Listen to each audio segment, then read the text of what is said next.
অলৌকিক চ্যানেলে আপনাদের সকলকে স্বাগত জানাচ্ছি।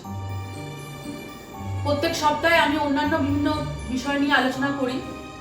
আজকে আমি একটু আলাদা একটা বিষয় নিয়ে আলোচনা করব।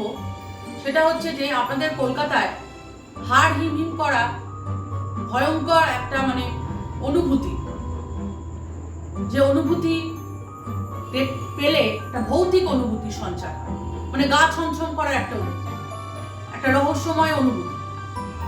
কলকাতার বিভিন্ন একটা বিখ্যাত প্লেস আছে, সেগুলো হন্টেড, লোকমুখে শোনা। আজকে আমি কলকাতার সেই সমস্ত জায়গা সম্পর্কে আলোচনা করব, হন্টেড প্লেসগুলো সম্পর্কে, যেগুলো ভৌতিক, শোনা যায়, লোকমুখে শোনা যায়। এবং সেই সব জায়গাগুলো নিয়ে আমি আজকে আলোচনা করব, যে বিখ্যাত জায়গা যেখানে শোনা যায় যে সেই সব জায়গাগুলো একটা হন্টেড। তাহলে আমি শুরু করছি। প্রথমে হচ্ছে মল্লিক ঘাট। মল্লিক ঘাট হচ্ছে মাঝেরহাট এবং দমদমে যাওয়ার পথে হাওড়া ব্রিজের তলায় হচ্ছে মল্লিক ঘাট অবস্থিত। ওখানে সকালবেলা যেতে সবাই গা ছমছমে অনুভূতি হয়, এমনকি রাতের বেলাও কেউ যেতে সাহস পায় না। তার কারণ হচ্ছে যে শোনা লোকমুখে, ওখানকার যে লোকগুলো আছে তাদের মুখে শোনা যায় যে মল্লিক ঘাটে নাকি জলের তলায় কাটা হাত দেখতে পাওয়া গেছে। তার কারণ ওই মল্লিক ঘাটে নাকি শোনা যায় অনেকে নাকি আত্মহত্যা করেছে ওই জলের তলায়। এমনকি বিভিন্ন সৈন্যদেরও ওই ঘাটের তলায় নাকি মেরে ফেলা হয়, গলা টিপে খুন করে দেওয়া হয়। তাই মল্লিক ঘাটকে আমরা হন্টেড বলতে পারি, ভৌতিক একটা অনুভূতি ওখানে গেলে হয়।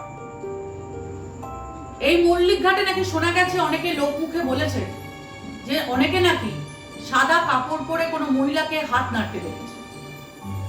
তাই মল্লিক ঘাটও ভৌতিক জায়গা রূপে পরিচিত। দ্বিতীয় হচ্ছে ন্যাশনাল লাইব্রেরি। ন্যাশনাল লাইব্রেরি বিখ্যাত একটা লাইব্রেরি, জাতীয় গ্রন্থাগার নামে পরিচিত। এই লাইব্রেরিতেও নাকি ভৌতিক ক্রিয়াকলাপের ঘটনা শুনতে পাওয়া যায়। ওখানে নাকি আপনি ফাঁকা জায়গায় বই পড়তে শোনা যায়। আবার অনেকে নাকি বই পড়ে পেছন দিক দিয়ে কোনো ছায়ামূর্তি বা কোনো আত্মাকে দেখতে পাওয়া যায়, তারা ঘুরে বেড়ায়। শোনা যায় যে ওই ন্যাশনাল লাইব্রেরিতে নাকি মেডক্যাপ, লর্ড যে মেডক্যাপ আছে, তার অতৃপ্ত আত্মা নাকি রাত্রিবেলা ঘুরে বেড়ায়।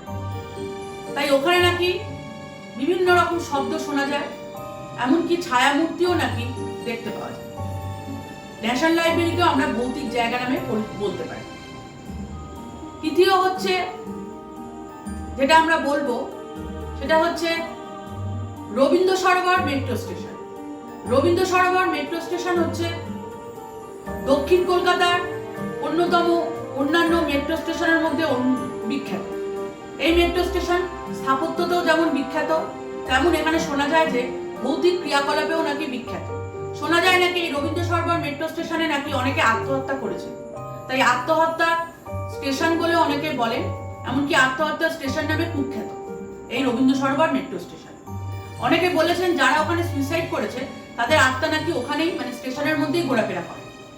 অনেক যাত্রীরা ট্র্যাকের মধ্যে, এমনকি স্টেশনের মধ্যে এমন এক ছায়ামূর্তি দেখেছেন, তারা সেই ছায়ামূর্তি দেখে অবাক হয়ে গেছেন। এমনকি যখন সেটা ছায়ামূর্তির দিকে এগিয়েছেন, দেখেছেন সেই ছায়ামূর্তি নাকি অদৃশ্য হয়ে পড়েছে।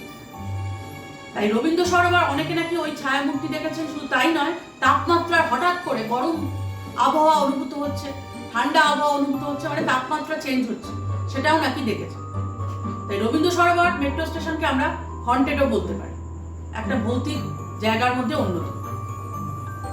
থার্ড হচ্ছে রাইটার্স বিল্ডিং। রাইটার্স বিল্ডিংকেও ভৌতিক বলা যেতে পারে, কারণ সেই সময় সিরাজদৌল্লার সময় অনেক সৈন্যকে নাকি ওখানে আটক করা হয়েছে।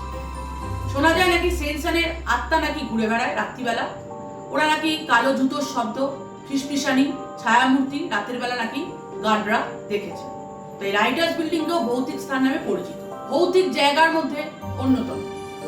এই নিমতলা মহাশ্মশানে নাকি শোনা যায় অনেক বিশিষ্ট ব্যক্তিকে নাকি পোড়ানো হয়েছে।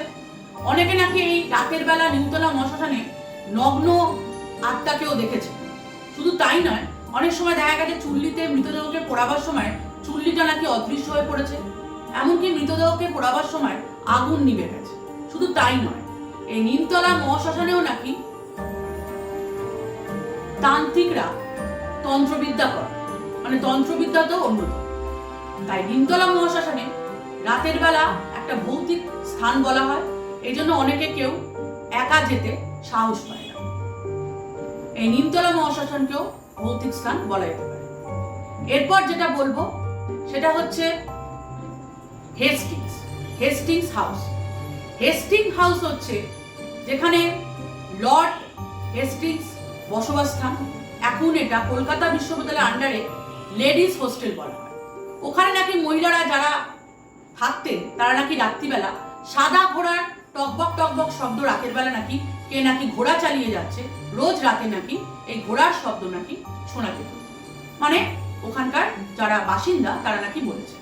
তাই হেস্টিং হাউস একটা ভৌতিক স্থান বলে পরিচিত হয়েছে লোকমুখে। এরপর বলবো সেটা হচ্ছে পুতুল বাড়ি, ডল হাউস। এটা উত্তর কলকাতার শোভাবাজারে অবস্থিত।